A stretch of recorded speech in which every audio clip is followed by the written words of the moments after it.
రాజస్థాన్ వీళ్ళు నిన్న మొన్న దాకా వెళ్ళిన రాజస్థాన్లో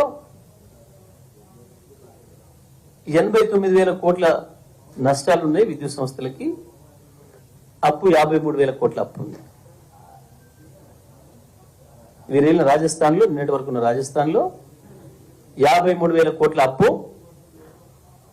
89,000 కోట్ల నష్టాల్లో ఉంది రాజస్థాన్ విద్యుత్ సంస్థ. ఇంత చేస్తే కూడా ఏమన్నా విద్యుత్ రైతులకు ఇచ్చిందా అంటే అది లేదు. రైతులకు 6-7 గంటలకు మించి ఇస్తున్న వాళ్ళు లేరు.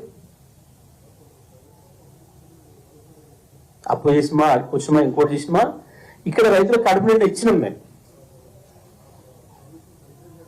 ఏ నిమిషం కావాలంటే ఆ నిమిషం అందుబాటులో పెట్టిన విద్యుత్ అన్ని రంగాల వినియోగదారులకి, రైతులతో సహా.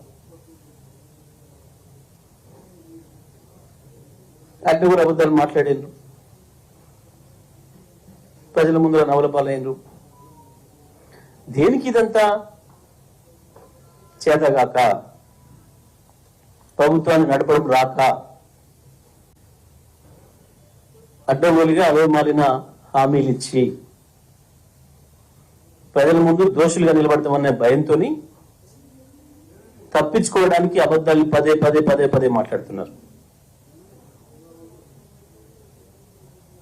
బట్టి గారు మీ దగ్గర ఉన్నాయి కదా ఇప్పుడు అధికారులుగా, తెప్పించుకోండి. నేను చెప్పిన లెక్కలు అబద్ధం అయితే మీరు వెళ్ళిన రాజస్థాన్, మీరు వెళ్ళిన ఛత్తీస్గఢ్,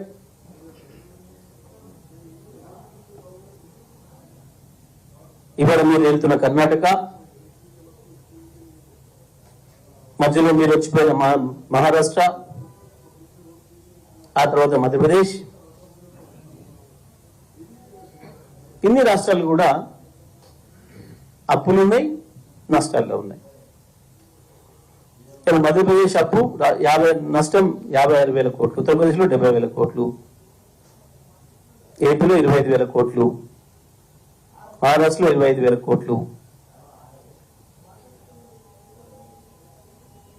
అప్పులు కూడా అదే పరిస్థితులు ఉన్నాయి.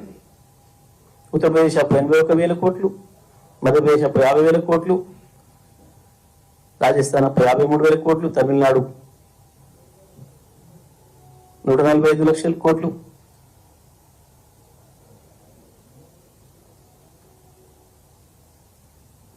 ఇన్ని ఉన్నాయి. అయినా మళ్ళీ ఏదో పదే పదే పదే పదే అబద్ధాలు చెప్పి తప్పించుకుందాం ప్రజల నుంచి. ఏంటి ఇదంతా?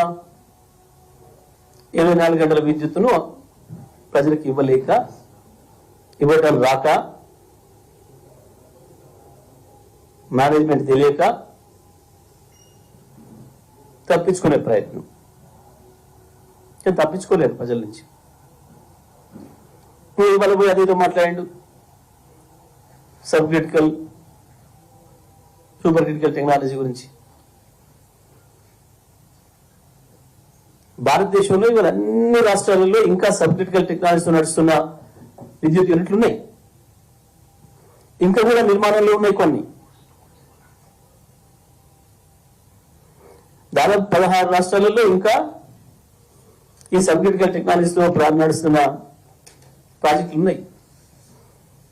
దాదాపుగా 39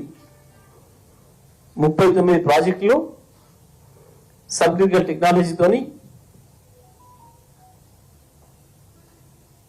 2014 తర్వాత